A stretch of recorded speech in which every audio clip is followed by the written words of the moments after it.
So welcome everybody to Behind the Shield, a podcast, a monthly gathering in the guise of a podcast of cybersecurity professionals discussing the industry's issues and hot topics.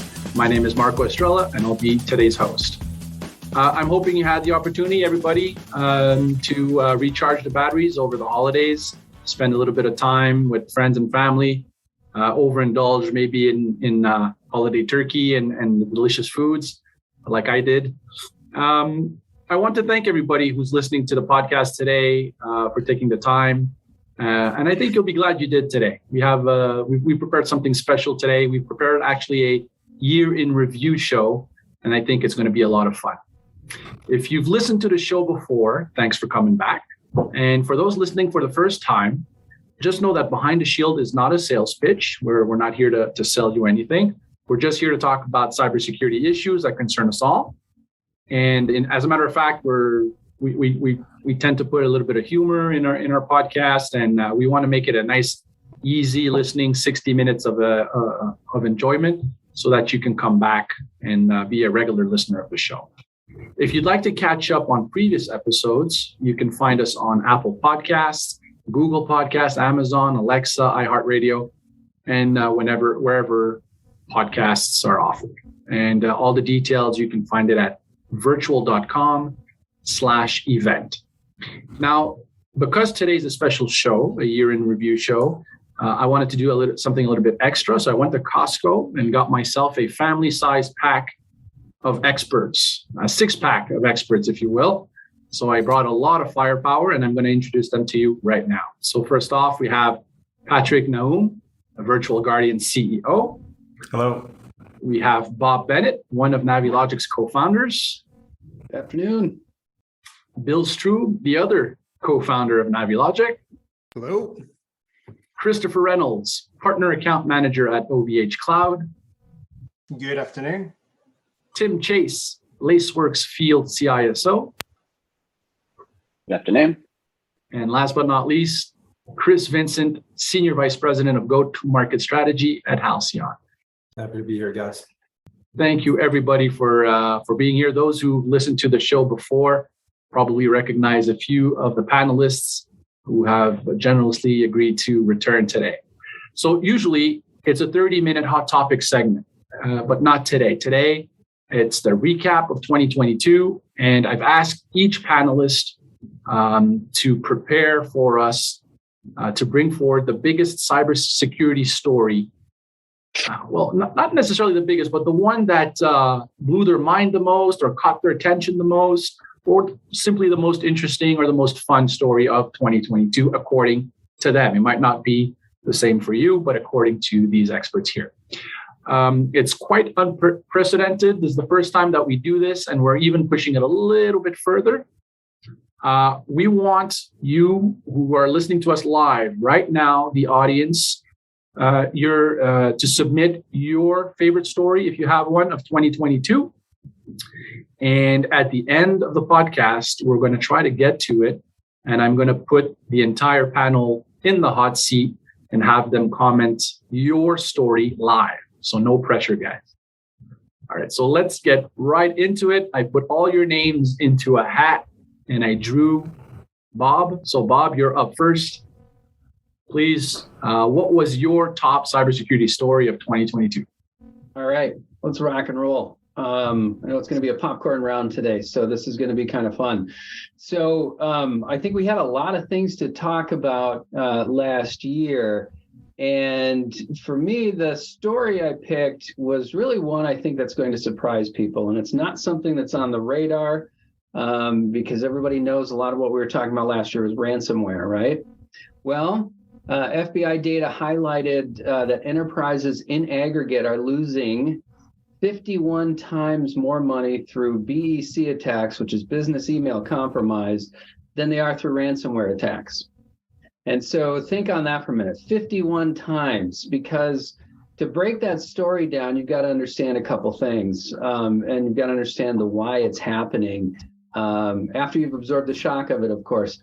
So in the U.S., the total losses are estimated at 2.4 billion. So take that in 2021 over a 39% increase from 2020, while at the same time, U.S. companies lost 49.2 million. So 49.2 million versus 2.4 billion.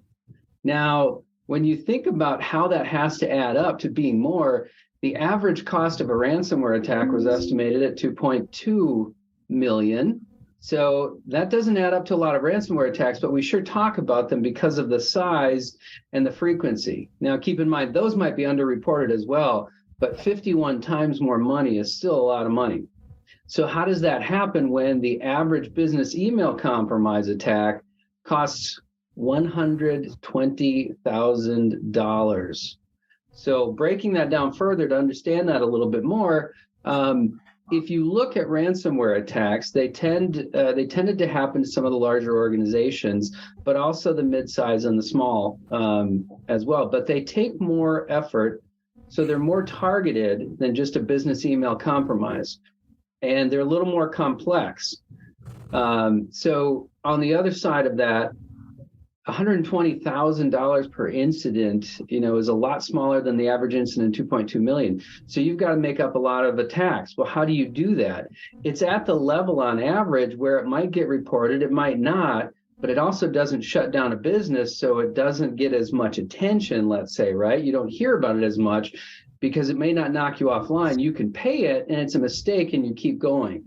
So think of how many there are out there. And I think you have to look at the small and medium enterprise to find where those numbers adding up to say, those are the organizations where the way a lot of these attacks happen are you're actually getting the account and you're going to act like a senior VP. So whether you're getting these accounts and taking them over, it's not a phishing attack. They're actually taking the account over.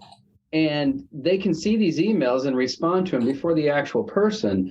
And so the person whose email it is may never even know. In the meantime, you may run a payment through and it actually looks very similar to a vendor you have. But if you don't have the system to check that the account number isn't slightly changed or something of that nature, then they're going to pay that and keep moving with their business. Take the loss and move on. It's not as big as a ransomware attack. So, next level now, of course, there's kits for that. And the skill level, again, is lower. So it's just becoming easier. And I think that will be something to watch as to whether that continues or not. And I think as we all think of whether a security services vendor or a product vendor, we have to watch something like this and see how we're actually helping solve the problem going forward. So I'll call it my surprise story of 2022. How's that? Absolutely. Yeah. Any comments, gentlemen, on the panel? I'm just smiling a little bit because every time at Navilogic that we have a new employee that starts and they publish that they're not working for Navilogic, we somehow get spammed with an email stating that, Bill, glad to be on board. And then at the same time, they know our operations team, and we'll send another message over saying Bill approved a gift card purchase for an event we're about to do or something along those lines. So it's amazing the level of attention that attackers have to even the smallest organizational changes and how they can exploit that to get something as small as a gift card or as large as a redirected wire transfer. Yeah. I think we'll continue to see it. Like I think that, with LinkedIn, everybody's on LinkedIn these days. So mapping out and doing kind of that, the reconnaissance is easier than ever. And so you can build out kind of those org charts. But I think the protection for it kind of goes back to the same thing you would tell your people, kind of like you were just talking about the gift card stuff, right? If you see something in an email and you're getting ready to transfer a lot of money, you probably want to pick up the phone and double check, right? Like, I think it all comes back to that kind of awareness training. I think we'll continue to see it because they're obviously getting traction. The gift card thing works because, we get those still today, right? They even, they did it at our church. Actually, our minister sent out a message and was like, hey, if you guys get something from me saying they want gift cards to give out, like, don't do it. I mean, so they're kind of everywhere. So I think the BEC stuff is going to continue to just be another vector of that. It actually really takes over and enters into the fraud team, right? I mean, it's one of the other reasons you probably don't hear about it in the cyber world a tremendous amount, even though we have BEC solutions that do nothing but that, right? And the other component is companies always report fraud on a balance sheet, whereas when you take a look at things like ransomware and underreporting, you're probably going to have a problem with some of those threats unless they're very publicly exposed. But BEC has been a problem for a long time. I get 13 emails a week from my CEO asking for $100 gift cards because he's in a meeting in Japan and he needs them to satiate the appetite of the customer on the other end. So it's unique. It's going to be a huge risk vector, and there's some really cool approaches out there to actually take care of it. Not a new thing, but they've definitely upped their game. So. Yeah, for sure. And it all comes back to that element too of everybody's so busy doing their job. You see something like that, oh, gift cards, great culture idea, and you want to execute, and you just got to stop and think and inject that human part and say, wait a minute, is that right? And that's still where, we can't, Elon hasn't addressed that for us yet. All right. Thank you very much. Very good. Off to a good start, guys. We're going to move on along with the second story and the next name out of the hat. Patrick, you are up. What is your favorite story of last year? As you all know, I like to follow the rules. So there are actually two stories, but they're on the same topic. So a couple of things happened that I never thought I would see is two hackers being arrested. And guess what? They were arrested in Canada. So we had a gentleman in Gatineau near the capital of our country, near Ottawa. Another gentleman in Toronto. The first guy, Sébastien Vachon Desjardins, and the second guy, Mikhail Vasiliev, were arrested. So the former was arrested.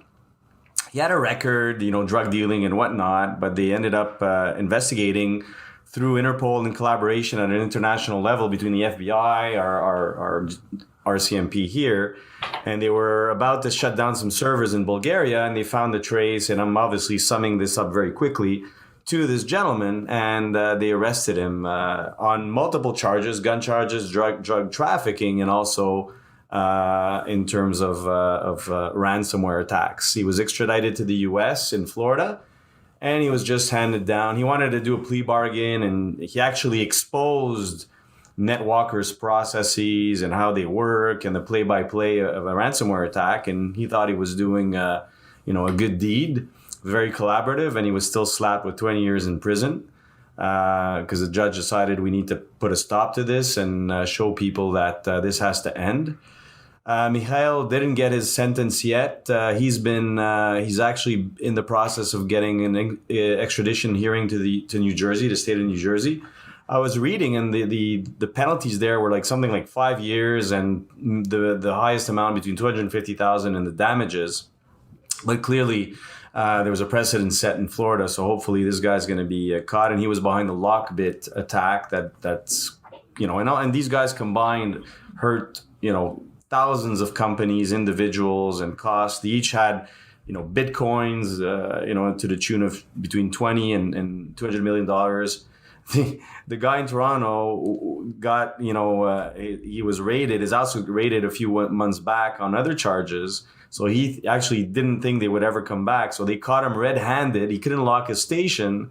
So they had all the codes for all the Bitcoin accounts, and they saw the list of people that were attacked, and they were about to get attacked. So they really hit a home run there. Unfortunately, in NetWalker's case, the first guy, it's one among 100 identified people. And the other thing is that having seen all this, I don't think anyone's going to come back to a jurisdiction where they could be arrested. And that to me is the biggest, it's the hope, but also, the negative side is that we always thought that we could put our hands around any of those guys because they were, in countries like China and Russia and countries where we have no jurisdiction. So they happened to stick their head up, and bang, they were caught, which is a good sign. There's hope. And just to close on those stories, what's going to happen now, what's expected is we're going to have more traditional social engineering attacks I'm already hearing reports of people, because with the pandemic being gone, you got people starting to drop USB keys everywhere in parking lots and showing up in offices and asking people to download files. So we're coming back to a physical world of hacking and espionage. So we're gonna have to keep an eye on that as well, because we're shifting gears and back to how business was conducted, a little closer to how it was conducted back in the day. So more threat vectors are upon us. Never trust. Always verify. Have you adopted a zero trust security framework? Do you require all users, whether in or outside your network, to be authenticated, authorized, and continuously validated to get or keep access to your applications and data? Only the paranoid survive. So keep your intellectual property safe with a zero trust attitude. Contact ESI at info@esitechnologies.com or visit esitechnologies.com.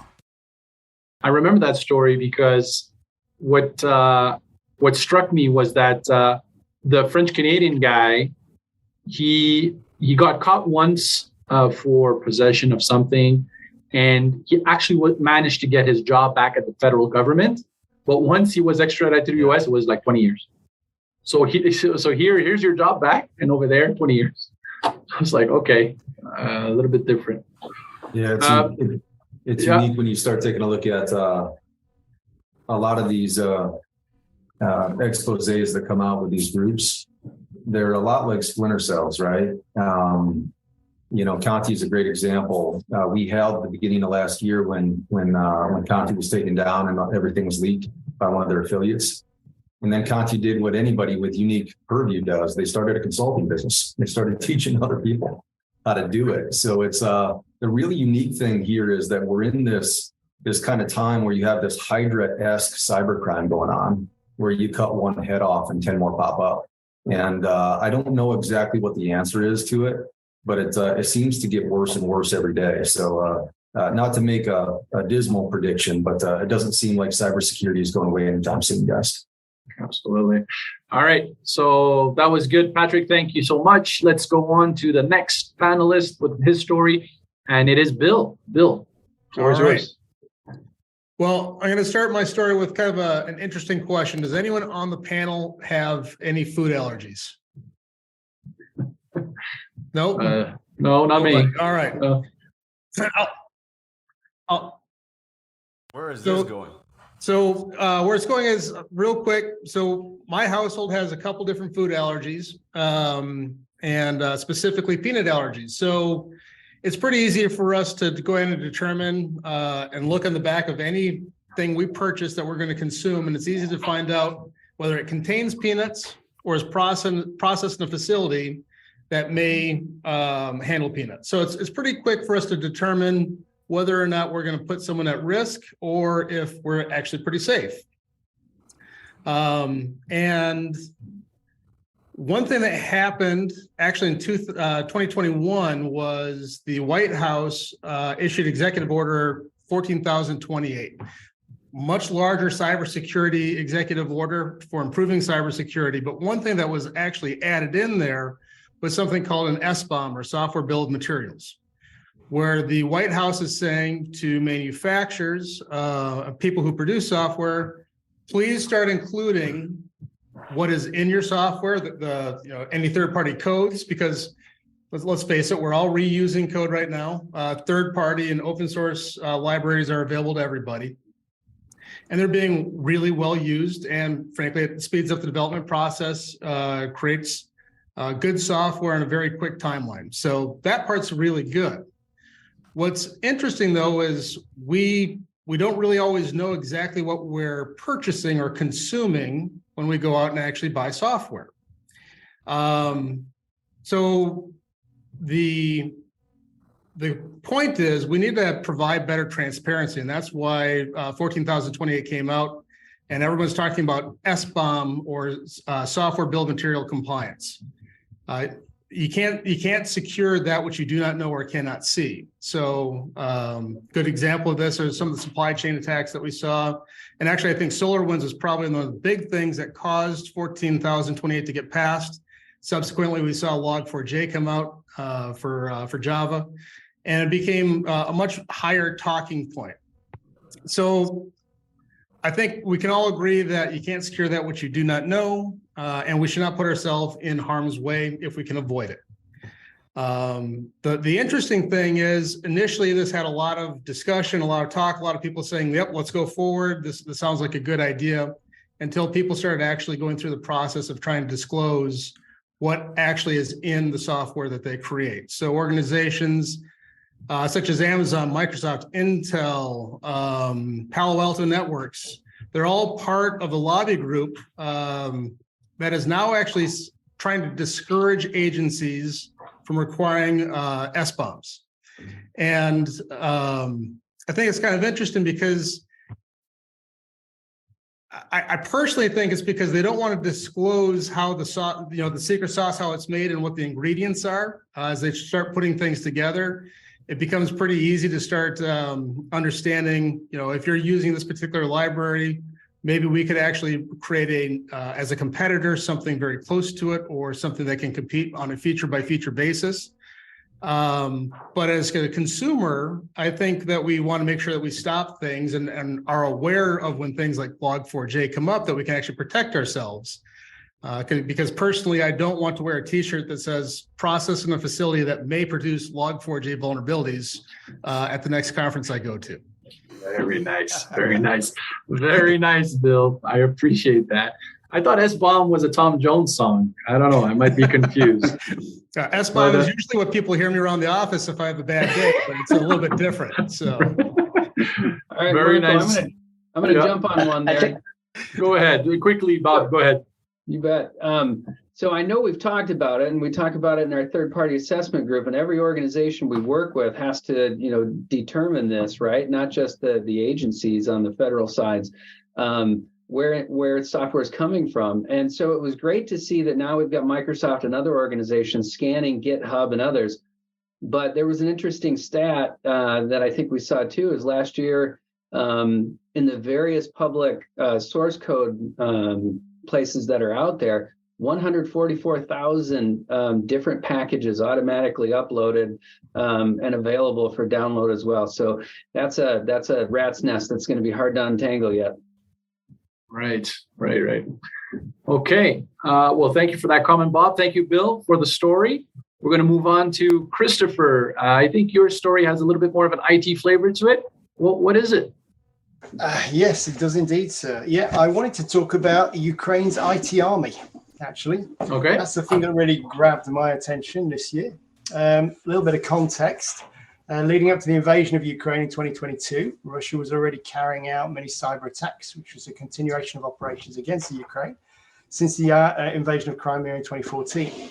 In early 2022, they intensified the attacks, which resulted in defaced websites, infected networks, wiped data, and DDoS attacks against government infrastructure and banking targets. These cyber attacks had the objective, obviously, of destabilizing the government as much as possible and creating social unrest in preparation for a physical attack, which followed inevitably on the 24th of February, 2022. While we know what the Ukrainian army's response was to the invasion, the first hint of the IT army appeared on February the 25th. A guy called Yegor, I apologize to any Ukrainians in the audience, Alshev, who founded multiple cybersecurity companies in the Ukraine, made the first call for volunteers on Facebook. Those wanting to offer their skills could sign up using a Google form. Alshev also most likely approached Ukraine's deputy prime minister, a guy called Mikhailo Fedorov, with the idea. And on February the 26th, he announced the creation of the Volunteer Cyber Army, which became known as Ukraine's IT Army. So, more my research, the IT Army appears to consist of two parts. Number one is a public, continuous global call to action that mobilizes anyone willing to participate in coordinated DDoS attacks against almost any Russian target, governmental or public. And this is mostly fed into by the Ukraine IT Army's webpage and the Ukraine IT Army's Telegram channel. And then behind that, there's a second in-house team, likely consisting of Ukraine defense and intelligence personnel, experimenting and conducting ever more complex cyber operations against specific targets.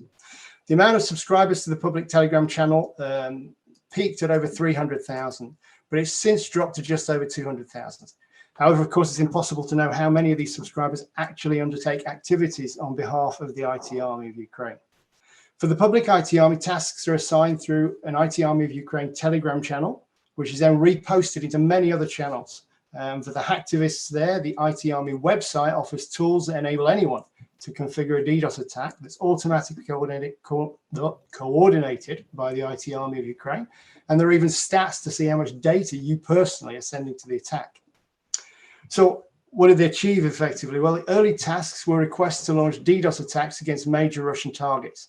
By the 28th of February, the Ukrainian government were claiming they hacked many governmental, banking, and media sites, including the site of the FSB, Secret Service in Russia, obviously, the National Bank of Belarus, and TASS, the media, Russian media agency. On the other side, the private in-house team concentrates on much more sophisticated attacks, and some of which are quite disturbing. They've actually used Clearview AI to identify dead Russian soldiers and then contact the dead soldiers' families via social media to report their deaths and allegedly dispel the myth of a special operation in the Ukraine. In addition, they've also posted videos of Russian soldiers sending many kilograms of allegedly looted goods from a post office in Belarus to Russia. They've identified the soldiers' unit, the contact details of the family where it's going to, and the origin of the loot in certain circumstances I looked into was Bucha, which is the Ukraine location where we know that for certain atrocities took place. Wow. So with all of this, I'm a little bit uncomfortable. A lot of what the IT Army encourages its volunteers to do is actually illegal, even though it's against an aggressor nation undertaking an illegal invasion. So just summarized it really quickly there. There's a lot more going on behind that. I'm sure my colleagues can add a little bit of color to it, but that is absolutely my story of 2022. Wow. Yeah. And your story reminds me that we're coming up on 1 year of the war. And I think it's next month. And we tend to forget it. Maybe we're far from it. We see it on the news, CNN, but yeah, 1 year already. I could add a comment to that, and it also underscored the importance of incident response, because early in the war, what would happen is that the Ukrainian government and army and IT army would detect inside attacks from within their network.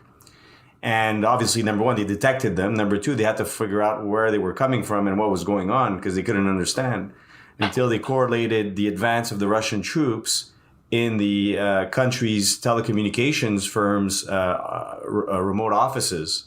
So as the Russians advanced, took control of the offices, they obviously had internal access to the networks and were able to launch attacks. So then they were able to correlate or defend, because they would shut down all the remote offices where the Russians were advancing, and then they were able to limit the attack or stop the attacks altogether. So that happened early on, and it's probably very, it's because of the Ukrainians' IT army, Christopher, as you mentioned, and they were prepared to at least identify and detect these threats. So, thank you very much. Thank you, Christopher. Thank you, Patrick. And we're going to move on to the next story, which will be brought to us by Tim. The floor is yours. Thank you very much. I think mine is fairly recent, and we've talked a little bit about some things that kind of surround the topic, but mine actually is around the Okta breach that happened kind of late last year. So if everybody remembers, I know we've all had a lot of holidays since then, but if everybody remembers, Okta's source code was found to be breached off of GitHub. And so that follows obviously some other stuff and some other issues they'd had earlier in the year. But it looked like kind of their authorization service that they have, the source code for it, not Auth0, because they have a couple of different products via acquisition, but one of their main software products, someone was able to get into their source code system, their repo in GitHub, and download their source code. And so there's a couple of areas that I think this one kind of stands out to me. One is, I think, specifically related to Okta, I always find it interesting because I see this very often. GitHub notified Okta that they saw suspicious activity. And so I see that a lot in the industry where it's not us as practitioners, not people that are in the security team that find it. It's our third parties that notified that something looks fishy. So I often wonder, do we not have enough controls in place to monitor for things like that with source code? And also, I find it a little bit interesting that, if they were able to get access to their repo, Okta's entire business is to kind of be that face of authentication into the different systems. So one would assume that they bypassed Okta's system somehow, or maybe they could go straight into GitHub without having to go into Okta. I found that something that they didn't address, but I found that one of the things that was interesting to me is, assuming that you eat your own dog food, so to speak, like, how did that happen? But holistically, I think that this is sometimes the forgotten realm of third-party security, or whatever you want to call it, right? Because a lot of times we focus on the AC vendors, right? It's kind of the notorious one from Target, or we focus on phishing. It's kind of a vector. But if you go all the way back to SolarWinds, like we look at, SolarWinds was huge, and they had all of these kind of versions of their software running inside data centers, and that caused the third party to be able to get access. But when you go back to how did that happen? Well, once again, like somebody managed to get a hold of the SolarWinds source code. They put some code in there that was malicious. Nobody ever saw it, and it got pushed in the next round, right? So I think things like this happen more often than maybe we pay attention to. And I think it's going to continue to happen because it's kind of a backdoor way. And we don't always remember to secure our third-party platforms, maybe. So that's kind of why Okta really interested me. Yeah, that was a big splash. Oh, sorry. Go ahead, Bill. I was going to say, I would think that accessing your source code on GitHub would be a perfect use case for step-up authentication, but that's just my opinion. Should be. Should be. Especially if you have that product as part of what you offer to the marketplace. Do you have difficulty recruiting and retaining good IT resources? Is your focus on your core business and not on IT? You need ESI. Entrust your infrastructure to a partner focused on your IT, delivering solid services, improving security, reducing risks of failure, all while reducing your TCO. Find us at esitechnologies.com and click on Managed Services. Talk about taking a hit, reputation hit. Like the Okta brand is like, oof. It really, really, really took a hit. And these things, even though it's a third party, and it's not the first time that I see this, I remember a particular breach here, a bank here, which was breached. You see the bank's logo, first page of the newspaper. Meanwhile, it was the third party's web application that was really breached, not the bank. And but it's not that company's logo that's on the first page of the paper. That doesn't sell. And I'm dating myself when I say paper, right? I really mean online. Okay, cool. Thank you very much. That was great, Tim. Let's go. Number 6. Chris, you are up. Bring it home for us. Cool. So guys, I'll actually try to be quick on this. The most profound story that I saw was one that came out at the end of the year here in December, and it was about the global insurance conglomerate Zurich Cyber, or rather chief executive, came out and said that cyber is set to be uninsurable at a faster pace than natural calamities. And the topic of the talk got my interest, so I read the article. And in the article, Mr. Greco goes on to say a few things. The cascading effects of a cyber incident with critical infrastructure can't be quantified, right? That initially focusing on privacy risk to individuals was missing the bigger picture of these people that he quotes, which are the attackers, that they can severely disrupt our lives. That seems like a no dust statement coming from a chief executive. But at the end of the day, it was interesting as I read this article. He goes on to say insurers are now trying to essentially claim that ransomware attacks are warlike actions. They're sponsored by nation states. You also saw Lloyd's of London come out earlier this year and say something very similar. Hey, they're going to provide a carve out to any attribution that can be given to a nation state and not pay it because it's considered an act of war, right? He goes on to say that governments need to step in more and they need to impose more private sector collaboration. No disagreement there, but we'll talk a little bit about that. And then finally says that, insurance companies, they can only absorb so much. So what struck me about this? Insurance companies in general have the smartest, most highly paid and qualified mathematical actuaries and data scientists on the planet. Yet when it comes to a trend line, cyber insurance is a line of business, can't be trended better than a natural calamity. That to me made zero sense. A natural calamity is a complete unique event. There is no projecting it. If you look at the trend line of cyber attacks, they've gone up every year for 20 years. It should give you at least a general trend.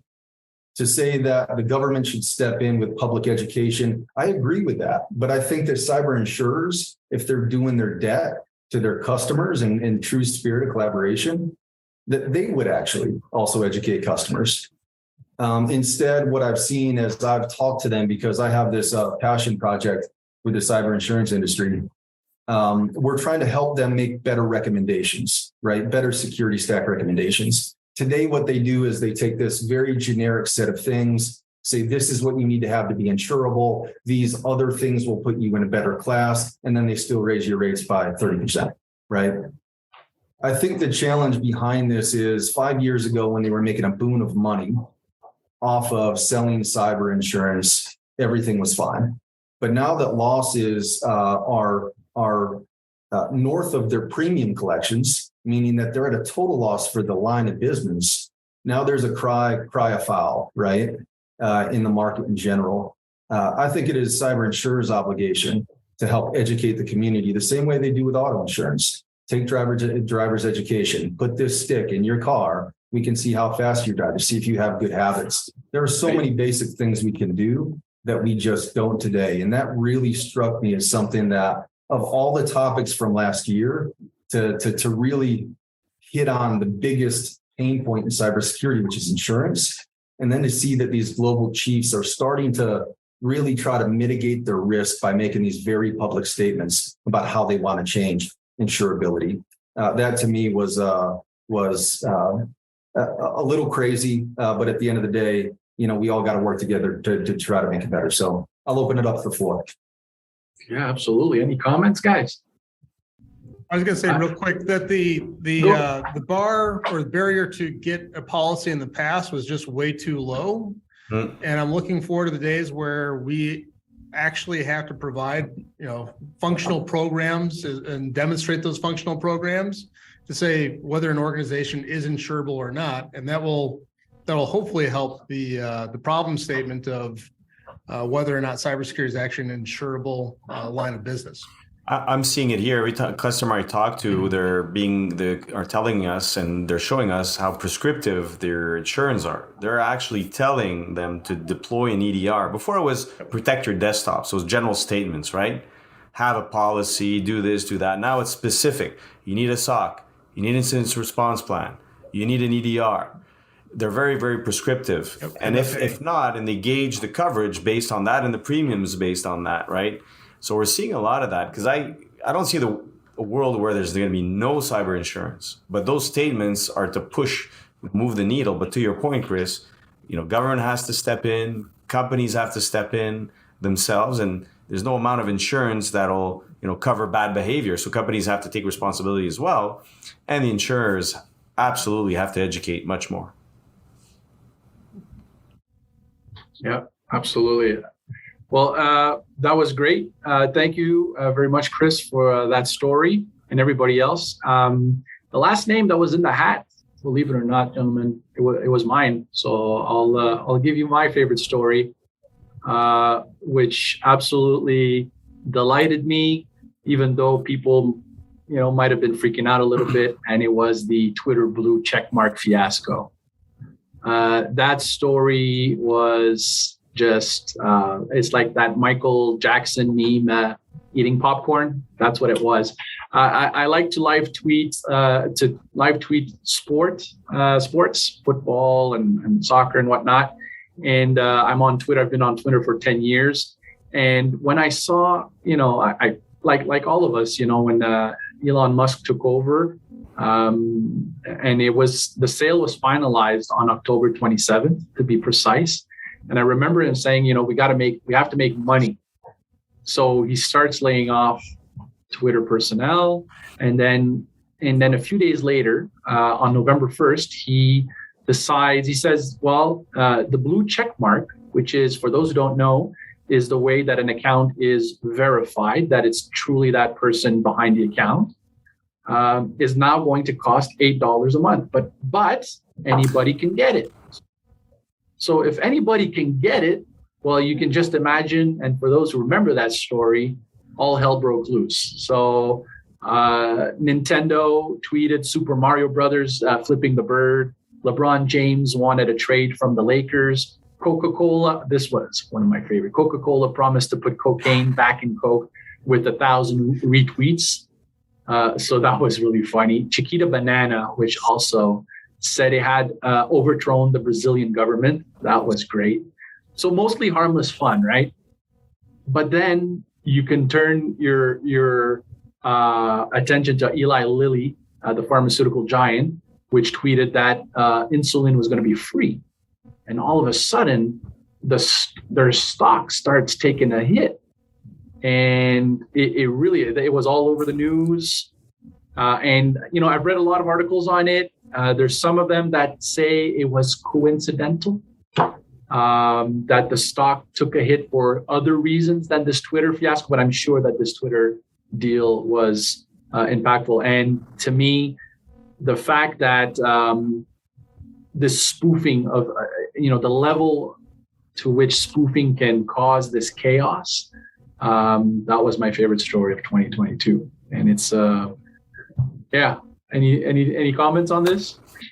Wait till ChatGPT starts buying blue check marks everywhere and impersonating everyone. Oh man, yeah. Let's not get into that. That's going to be a whole other episode. I promised at the beginning, at the top of the show, that this was going to be a special show where we're going to put the panel on the hot seat.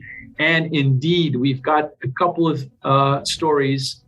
And we're going to go rapid fire here. We got about 15 minutes left, so we're good. The first story, here we go. It is from Ryan M. And he says the story of the year, and this may be more for the Canadian panelists, Quebec passing Bill 25 to enhance PII protections. So did you say Canadians on the panel? He's right. Are Canadians on the panel? So go ahead, Patrick, if you want to take it. Of course, I'm going to take it. So actually, that's a response to what you were mentioning, Chris, of government stepping in, a bit like GDPR in Europe. We had the before and after Desjardins event here, which was one of our financial institutions, where there was everyone, like millions of Quebecers out here have accounts there, and they were breached.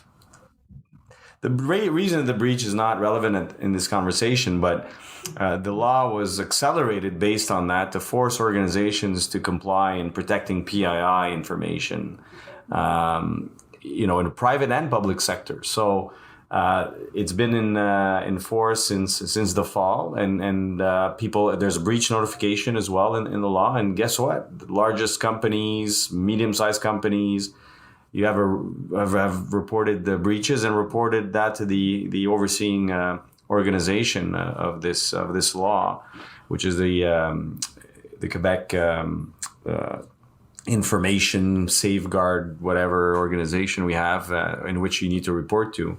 So that law's coming into effect. We're doing a lot of work to help customers comply, and there's a lot of work to do. But I think it was a right move. Everybody's scrambling, right? All companies are scrambling now. There's to time. comply. It's over 3 years. There's certain things. There's milestones, so you can't do everything at once. But people are mobilized, which is good, and it's going to be healthy for everyone. Did you know you can slow down and isolate cyber threats by leveraging micro-segmentation?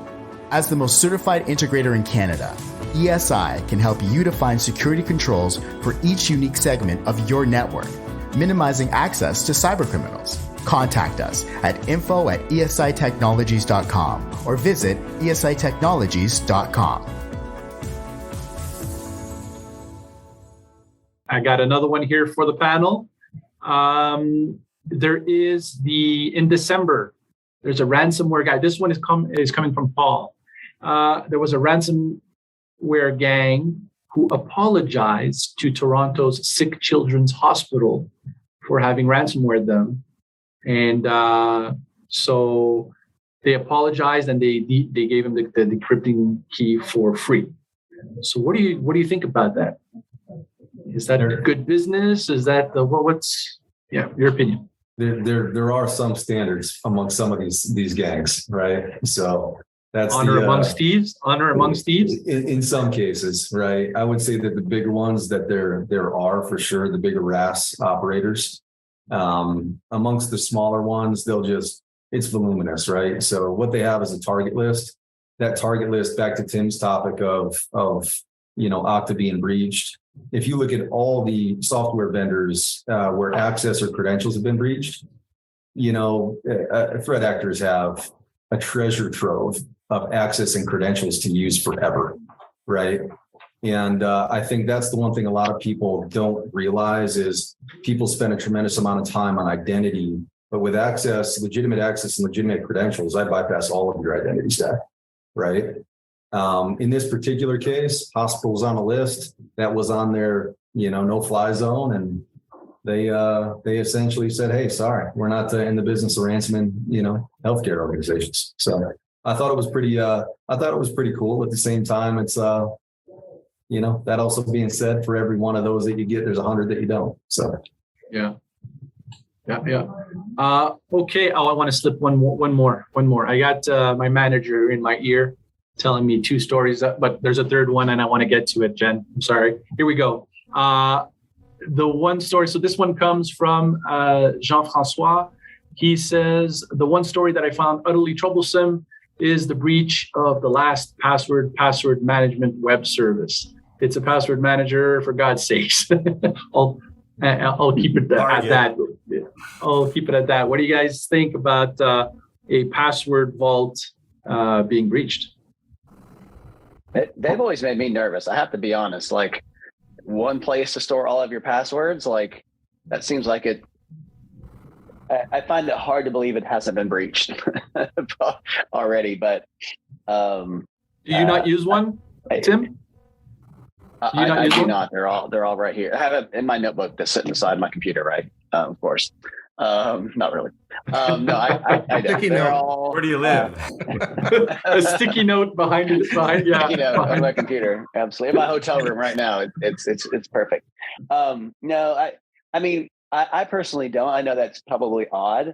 I do store some on the computer, which doesn't sync anywhere, and your computer is encrypted with, hardware keychains and things like that. So, but it was also an interesting response from their competitor that basically was like, I forget which competitor it was, probably doesn't matter, but they came out and they're like, "What are you doing? You're obviously doing this wrong. Like you're not making your keys unique." Like, they actually came out and were like, "You were kind of doing it wrong in the first place," which I thought that was an interesting part of the story was the response from the chief security architect, or whatever he was, chief of architecture for one of the competitors.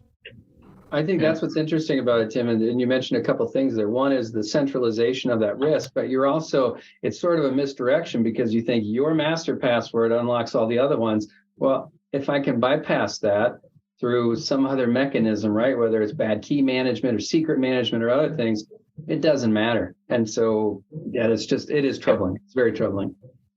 Well, that's what Okta's become for a lot of people, is their password manager. So, passwordless society, isn't that what everybody? I think Microsoft, who originally was pushing that, like pushing to a no password type thing where, it's just authentication based on bio or some other method, right? Yeah. And just so I was a LastPass customer until last year, and moving on to another password that I will keep for myself. But it was quite easy, actually, to move from one to the other. So if anybody thinks that it's a pain in the butt, no, it took about an hour and everything was done. So there you go. Okay, that was great. Thank you very much, everybody, for your stories. A little recap there of the year. That was great. Something else that is new to the show, another new thing is that to close it out today, seeing as this is the first show of the year, I've asked the panel to come out with either a wish for 2023 or a prediction, cybersecurity wish or a cybersecurity prediction for the new year. I threw your names back in the hat, and the first one to speak will be Patrick. Go ahead, please. I'm going to go with a wish, but I'm going to give a quick prediction before. Things are going to get worse before they're going to get better, but I'm going to leave it at that. That was actually the theme at Black Hat last summer. Wish is the following. With all the geopolitical, problems we're going through right now and protectionism, there's a new concept that's starting to resonate. It's digital sovereignty. More and more organizations and countries to start, obviously, are looking at, from a supply chain perspective, military data and protection, they're looking at centralizing more and more control over everything. And we are in a protectionist trend right now. At the same time, when you do that, you have more and more, you need to invest more, be more nimble. The organizations will have to develop much faster to be efficient. And be able to sustain themselves. Some countries are in better position than others to get there. Well, that acceleration will create more and more gaps, as we've seen over the pandemic. As people digitally transform, it open up gaps. But the context is one of economic downturn, of a recession.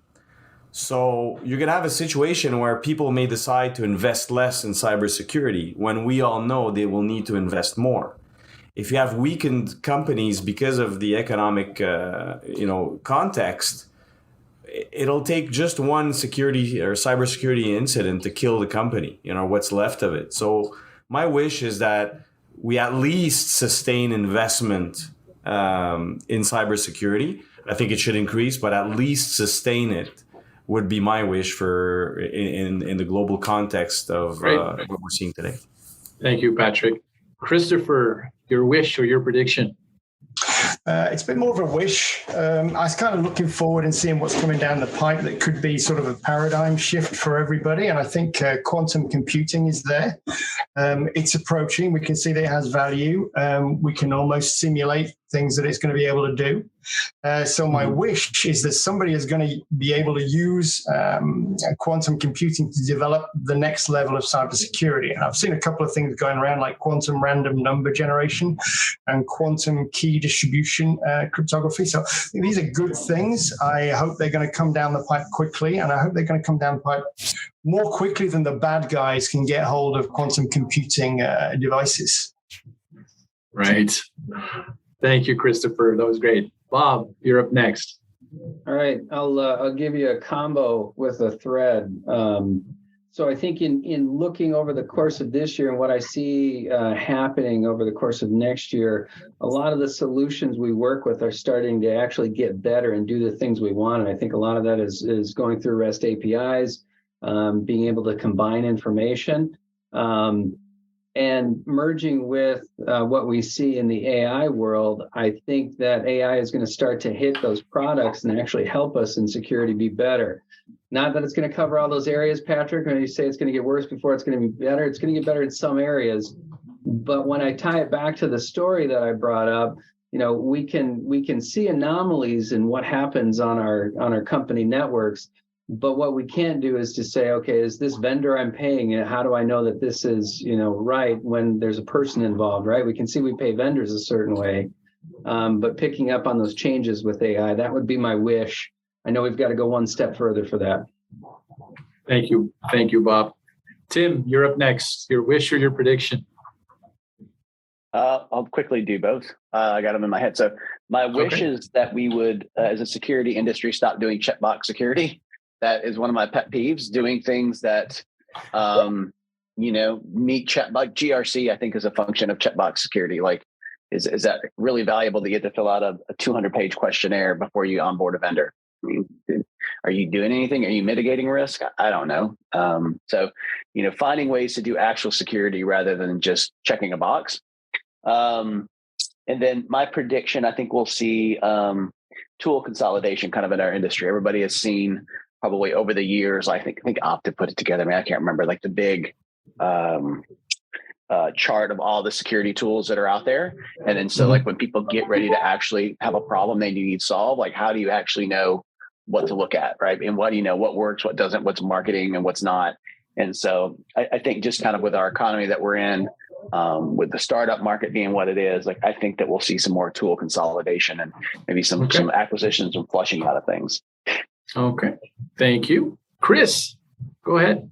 Yeah, everybody stole my wish already. So I'm going to throw that penny in the well. And I'm going to go to a prediction. I think that moving forward, you're going to start to see that this RAS business model, which is ransomware as a service business model, it's going to become the delivery mechanism for the threat actors in the future. What do I mean by that? If you look at how RAS operators run their business model, they deploy ransomware as the very final step of what they do. They use many blended threats. They're very good at evasion techniques, at bypassing. And if you start taking a look at them, they're really hyper-targeted, which is why they've been so successful. I think you're going to start to see, as you've already started to see, some of these groups are starting to adopt other threats to deploy, destructive malware, taking a look at exfiltration and data stealers. If you look at it, there's too much money behind it, and it becomes a front for nation states to be able to pilfer data. And there's no attribution to that, despite what cyber insurers say.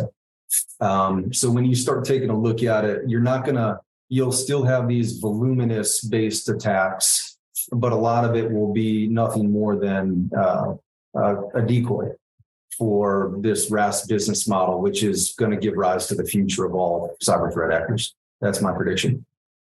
Okay. Bill, go ahead. All right. My prediction, I'm not going too far out on a ledge here. If you look at 2022, we saw some of the largest DDoS attacks ever. Cloudflare and Google, where they were able to handle them at different levels of capability and response, as well as stopping those attacks. But I still think we're going to see more proliferation of botnet DDoS attacks in 2023 at larger scale than we've ever seen. And then that's my prediction. My wish is that organizations, whether it's a guided or self-guided risk assessment using something like the CSF framework to walk through, understand what they have, how effective it is, where do they need some additional attention to resources, apply those resources and improve their security program. Okay, thank you, Bill. And I'll throw my hat in the ring too. My prediction for 2023 is the rise of AI. I'm not also going out on a very long limb here. So the rise of AI with the ChatGPT and whatnot, that's just the tip of the iceberg. It's going to be bananas what is going to be the changes that are going to occur. And my wish is that, a little bit like Christopher said, I wish that the good guys will be able to leverage it the most, so it'll benefit us in our fight against the bad guys, right? So that's my my wish. We're running out of show.